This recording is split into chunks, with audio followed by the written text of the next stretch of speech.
all opposed. This is going to be a very informal talk, pretty much. So feel free to ask questions, interrupt pretty much whatever you want. On the physics of transistors. Oh wait, yes. How are you doing today? I'm doing fantastic. Thank you very much for asking. Lovely to be here. But I'm also going to go into other things like the result of what you can do with transistors. Just going to explain transistors and then go into a little application of digital, then analog, then just a few cool stuff that I found. Alright, so before I can talk to you about transistors, I have to talk to you about the MOSCAP, because the majority of this is going to be on MOSFETs, and I'll start by saying what MOS is. It's metal oxide semiconductor. So metal oxide semiconductor, all of it's in layers, it's how it's fabricated. And so conductor, insulator, and then the semiconductor. And right now, it's only basically a capacitor where you can apply voltage to this gate, and it will affect the charge in the semiconductor. So, we go through these states of the MOSCAP. So here, this is called accumulation, where there is negative voltage applied to the gate here. So there's a whole accumulation layer here. And I can further explain this by saying that the semiconductor here is a p-type semiconductor, meaning that it is doped with impurities that create holes, which means that there is a majority carrier of, a positive of majority carriers that are holes. Okay. If that doesn't make any sense, please ask questions. This is accumulation. So then, as you increase the voltage on the gate, then it will go to depletion, where you get these immobile acceptor ions, where the majority of these were holes here. If you start increasing the voltage on the gate, that means there are more negative charges that are attracted to the surface of the semiconductor here, which fills up the holes, which means there's kind of a neutral charge and towards the surface. And then if you take this further, this is depletion. If you take this further, then you get inversion, which is where you just get the negative charges on the surface of the semiconductor here. And even though it's p-type, it's doped as a p-type semiconductor, there are still electrons in the material which are attracted when this gets inverted. And you know capacitor, so you can get this nice graph as you change the voltage on the gate, where you get a high capacitance per unit area, or CMOS, and then it goes down when depletion occurs because there's the immobile acceptor ions here that aren't charged, and then it goes back up when there's charge. Make sense? Yeah. Excellent. Alright, and this is the basis of the MOSFET. This, to me at least, is probably the most important electrical device that we have in existence today. And as you can see here, if I cover up these parts, you have the MOSCAP. All that you've done is that you have these doped wells of N+ impurities, which means that the majority carrier here are electrons, but you still have the p-type substrate there. So, if you think about the different states that were occurring in the MOSCAP and apply it to here, then you basically get a control of this channel region. So, in the accumulation state of the MOSCAP, that means that there is a negative charge on the gate, positive charge in the channel, which means that there is no conduction between these two wells, which are majority carrier electrons, because there's positive charge in the channel. So there's no connection. It's off. And of course, this is the typical representation of an NMOS of an NMOS. And there's also a PMOS, where basically all of this is flipped, where you have an N-type substrate and you have P+ wells on either side. Yeah. And the properties are more or less inverted for both of those, at least. And I'll go through the other types of transistors, which are essentially very similar to the MOSFET in that they have this channel and a gate that controls the channel. This one is a JFET, it looks really weird, and this one is a BJT, which also looks kind of weird, but you know, some of you have probably seen like this before, where this is the BJT, this is the base emitter collector, so it's just controlling this channel right here through the voltage on the base. Alright, any questions? Excellent, I think. Of course, there are many different ways to describe a MOSFET alone, whether it's enhancement or depletion mode, whether you do shorthand notation, whether you leave in the body terminal. Notice before there was a body terminal, which is essentially just there's a connection to the substrate, and that matters, what voltage is on the substrate. Yeah, there's a bunch of different ways we could denote this, but typically people just use the shorthand for enhancement, and let's see, and the depletion, and the shorthand for depletion, PMOS with body terminals, typically. All right, so this is a lot of unpacking, and it basically describes the entire operation of how we see an NMOS working. So, what I'm going to try to do is unpack it for you. Basically, I'm going to start by just looking at this curve alone, and so we basically say that VGS is constant. Let's look at what happens when we change the voltage across here. So it's going to be on because VGS is above the threshold. Question. Can you explain what VGS and VDS are? Yes, I can. So these are just voltage differences between these different points on the MOSFET. This is the gate, this is the drain, and this is the source. Drain and source, albeit they're misleading, and this arrow is misleading because it is a symmetrical device. The arrow depends on how it's used in the circuit. It's an indication of where the charge carriers are coming from. So, assuming this is constant, this change will determine whether it's in what's called the triode or the saturation region. This is the triode or linear region. This is the saturation region. As you can see here, this is like a current source, because no matter what you do to this drain source voltage, the current is constant. So that's like a current source. And here, it's like a transconductance amplifier, because as you change the voltage, you get a change of an approximately linear change too in current. And VGS will determine how much current is involved. And we'll get further into the equations on this slide. Lots of math, lots of fun.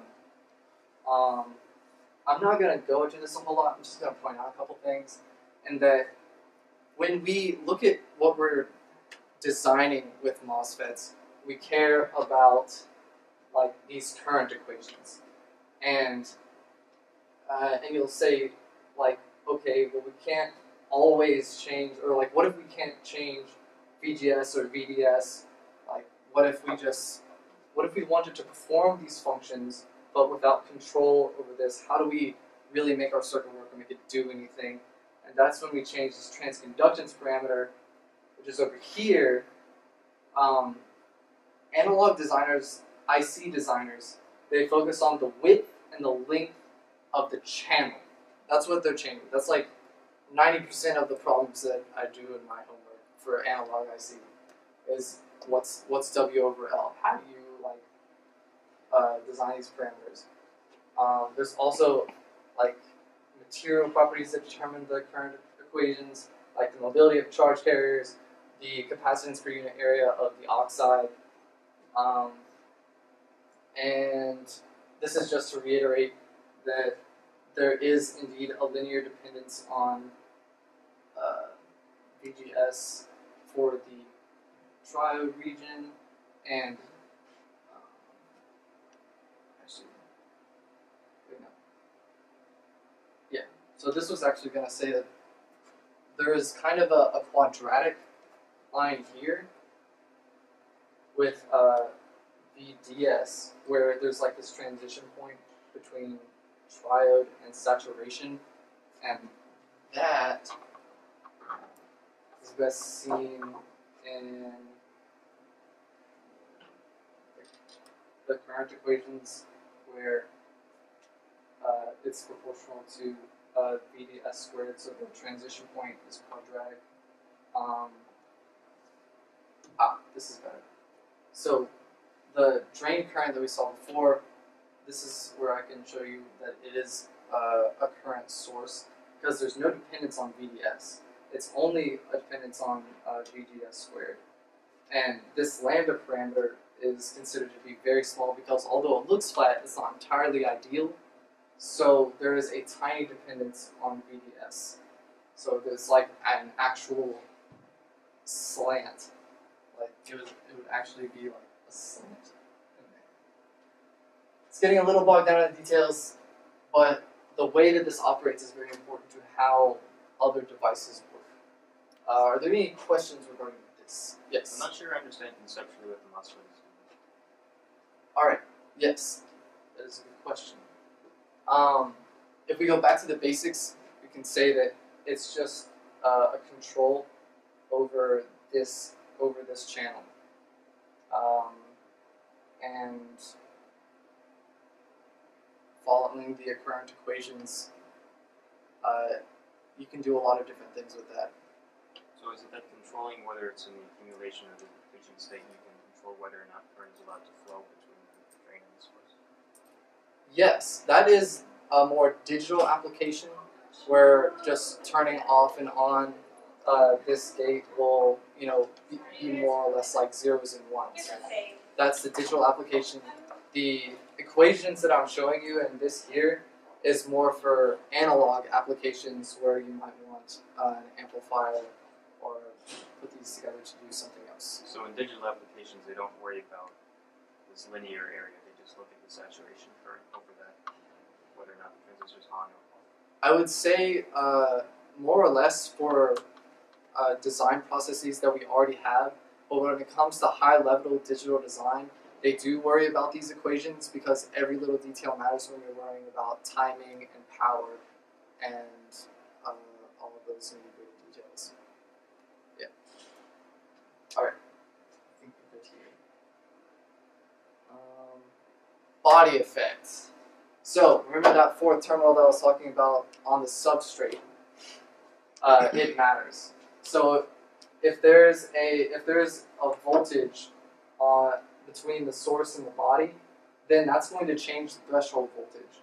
Meaning that if you increase the source voltage, then you increase the threshold voltage, which is a worry because if you don't have your circuit set up properly, if you don't tie the body to the correct place, then you could get this happening and mess up your entire circuit.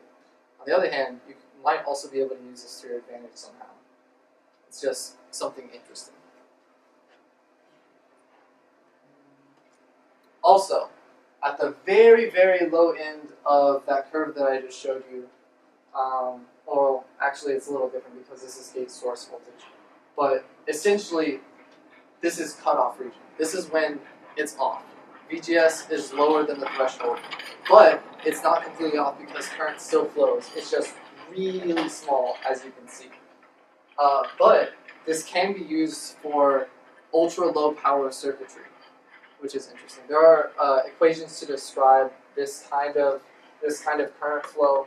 Look how linear it is, and this is basically where neuromorphic circuitry gets its design, is subthreshold circuitry. You could also apply it to other things besides neuromorphic circuitry. This is what I've heard. What is neuromorphic circuitry? Oh boy, I can't really get into that because that would be an entire other lecture. But it's basically circuits mimicking what people think neurons would do, where you get transistor circuits that diffuse like voltage. You get what are called winner-take-all circuits, where you kind of do analog computing. I don't know if that helps. Yeah, we could talk more about it afterward if you want. Alright. So, but these previous slides, you know, it looked pretty simplistic. You have your straightforward, like, equations. But these are the variables for one transistor. This is like I opened up one of the files in my homeworks basically to look at how they model transistors. This is what's called the BSIM-4 model for a 50 nanometer transistor, and there are easily over 100 variables here. So this thing is really complicated. It's got a lot of like potential parasitic everythings. The surfaces or the interactions between the surfaces are complex. It's difficult, but we have like poor grad students to do all of the parameter scouting and modeling for us. Just to show you. Oh, question? I was just going to ask how much of this is like higher order physics effects and how much is like manufacturing defects you have to account for stuff. I would say it's probably half and half. Yeah, both of them are there for sure. Yeah, and this is also to say it's 50 nanometers, not even below 12 nanometers, which we already have where quantum effects start happening. And also, I should mention, when people say, "Oh, we got the transistor down to 7 nanometers now, before it was 10," what does that really mean? That's the length of the channel, like the smallest length of the channel where they can get the MOSFET or transistor to properly operate. Yeah. So, it's tough stuff. But we do a lot of cool things with it. Going back to the more ideal stuff, let's look at what it can do. This is the inverter. So, in digital logic, this is ideally what we would want the inverter to do. If we have some kind of input that is low, we want the output to be high. If it's high, we want the output to be low.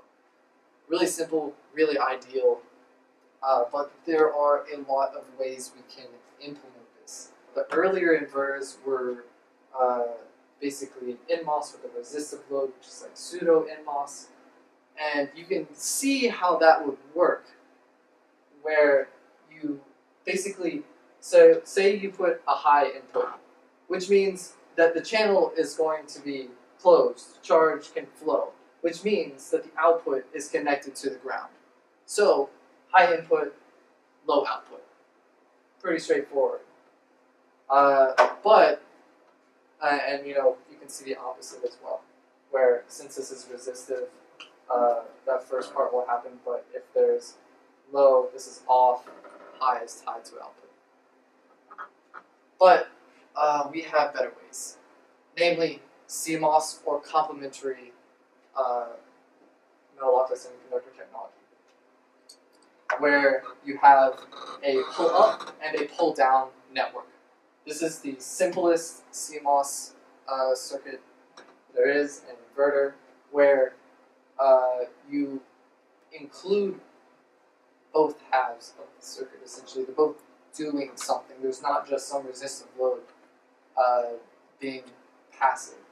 And you can see that it definitely helps, where if you put in a high input here, this is on, and this is off. So it's not like there's some kind of power being leaked, as with the pseudo NMOS technology. So it's even better. Also, if you are wondering how you get NMOS and PMOS on the same substrate as in ICs, you basically just put a big N well around it, and then put the other wells inside. Yeah, and then you can connect them this way. Yeah. Questions? So now, going further with CMOS technology, in case you want to like actually realize some kind of Boolean algebra logic that we have today, you keep going with your pull up and pull down network. This right here is a NOR gate. So the process by which you would go to implement these logic gates is you would arrange your Boolean algebra equation such that you have all of it underneath a giant knot, because then that makes it really simple. Where if everything is under the knot, then you can say whatever is added is put in parallel, and whatever is ANDed you put in series in the pulled down network. So as you can see, that is exactly what they did here. They put, so everything under the knot, which is A plus B, since this is ORed here, then you would just put the A and B in parallel in the pull down, and in series in the pull up. It's complementary. It's, yeah, since whatever's in parallel here is going to be in series there. And you get exactly the implementation that you would want, because if you just see how it would work, if the only way the output can be high is if both of them are 0. Because all you have to do is just look at the pull-up network. The only way that VDD is going to get to the output is if both inputs here, A and B, are 0, so that the high voltage can go to the output. Alright, and we can also apply this to NAND, which is like the universal gate. You can do all gates with NAND. So why not? Let's do it. Alright, so you have A, B, NAND, and you have your inputs, and you want to do the same thing before. We have these in series instead. There, this is A, this is B, and then there's your output, and then, so that's your pull down network, and then you want your pull up network. You have those, the PMOSes, go to A and B, and VDD, and boom, NAND gate. It's the only way that, oh yeah, and the truth table is going to be, you guys know what NAND is, the output, whatever, it's everything except, and, where you know, 0, 0, 0, 1, 1, 0, 1, 1. Yeah. But the only way it's going to be, the output is going to be 0 is if both of these are 1, so that 0 is tied to the output. Boom. Easy. There you go.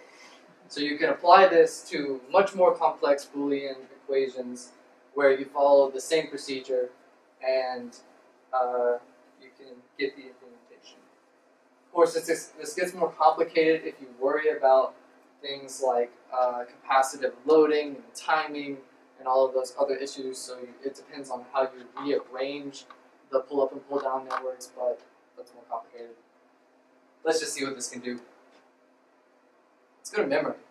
So logic and memory are the most basic of digital circuit like uses.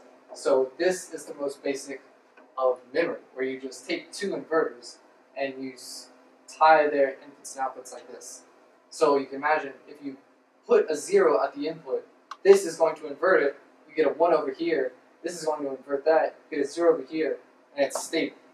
So you get this butterfly curve over here, where if the input is low, you get an output high, and input high, output low. You also get this metastable point because of how the transistors work. But since it's metastable, it's the transistor or the device is never going to actually stay at this point because it's unstable. So yeah, this the implementation of this looks a little something like this. Looks a bit more complicated, but it's exactly what you just saw with some added read-write capabilities and actual implementation.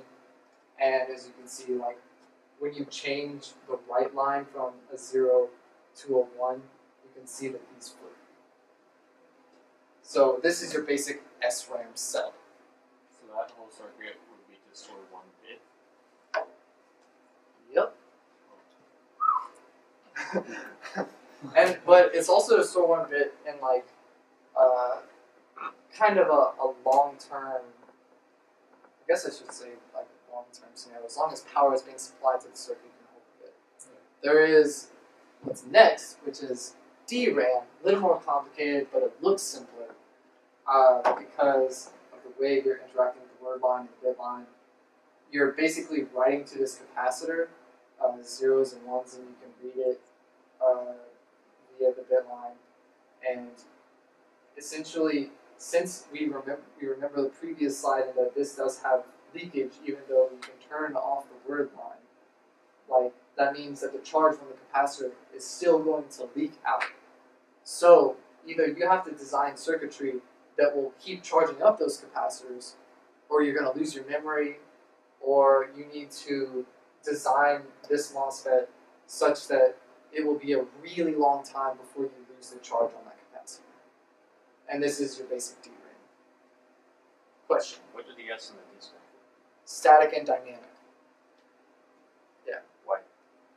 Well, for the reasons I said before, like this will just hold whatever you want. It's very static. As long as power is being supplied, like it's gonna stay there. It's not doesn't really change unless you do something with the input. It's very dynamic. There's a lot of charge flow going on here.